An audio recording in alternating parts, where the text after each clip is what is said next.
लद्दाख के मेरे भाइयों और बहनों, आज बड़े दुखी हृदय के साथ आपसे रूबरू होना पड़ रहा है।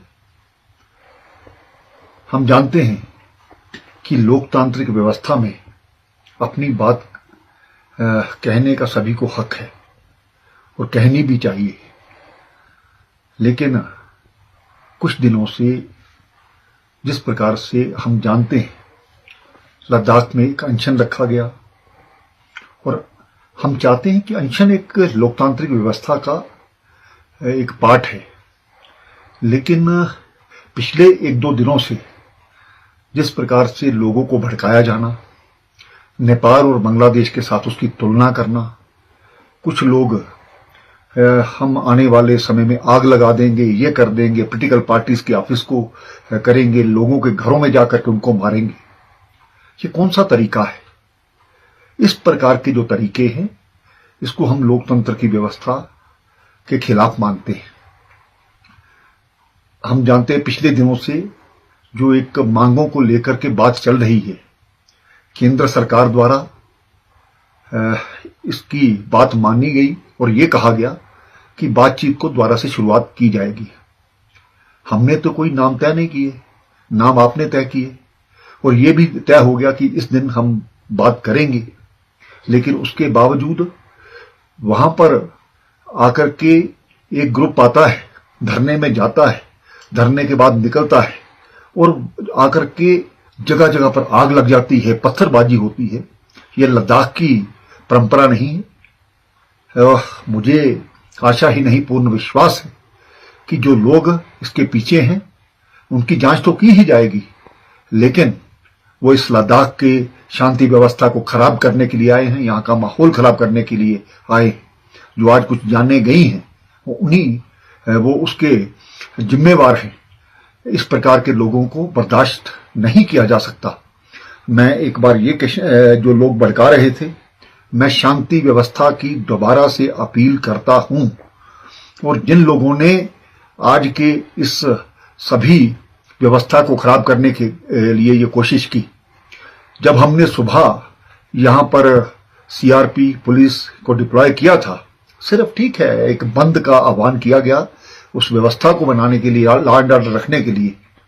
वहां पर हमारे सभी जो पुलिसकर्मी हैं उनके हाथ में लाठियां दी गई थी, लेकिन सीआरपीएफ के लोग गाड़ी के बीच में बैठे हैं और उनको जलाने का प्रयास किया जाता है। ये कहां का इंसाफ है? क्या हम अपने जवानों की जान इसी प्रकार से जाने देंगे?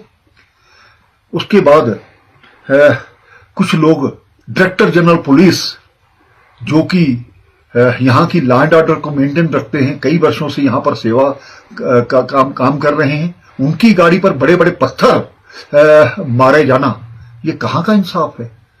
क्या इसके पीछे कोई साजिश करने वाले लोग नहीं हैं?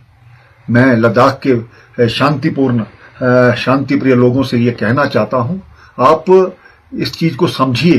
कुछ लोग अपने मफाद के कारण से पूरे लद्दाख की जो सुरक्षा व्यवस्था है उनको खराब करने का प्रयास कर रहे हैं।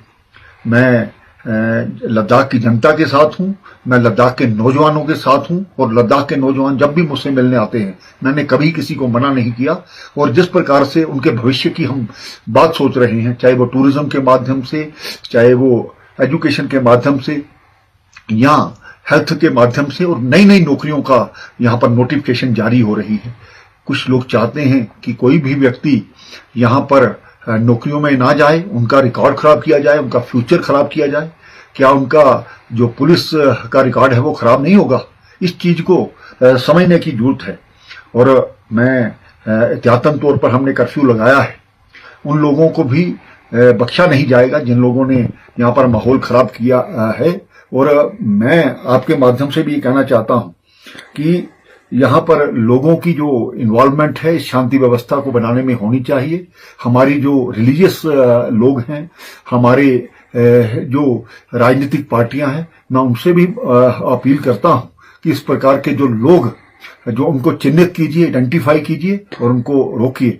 आओ हम सब मिलजुल करके लद्दाख में एक शांतिपूर्ण व्यवस्था को कायम करें। जो एहतियातन थोड़ा कर्फ्यू लगाया गया है, जो लोग इसमें जिन्होंने जाने गंवाई हैं उनके परिवार के प्रति संवेदना व्यक्त करता हूं, लेकिन आइंदा इस प्रकार से ये सभी चीजें इसके लिए की गई ताकि और ज्यादा यहाँ पर कैजुअलिटी करने का जो प्रयास किया जा रहा था उसको हमने रोका है। बहुत बहुत धन्यवाद। हम सब इसके बारे में सोचें और लद्दाख की शांति व्यवस्था बनाए रखें। धन्यवाद।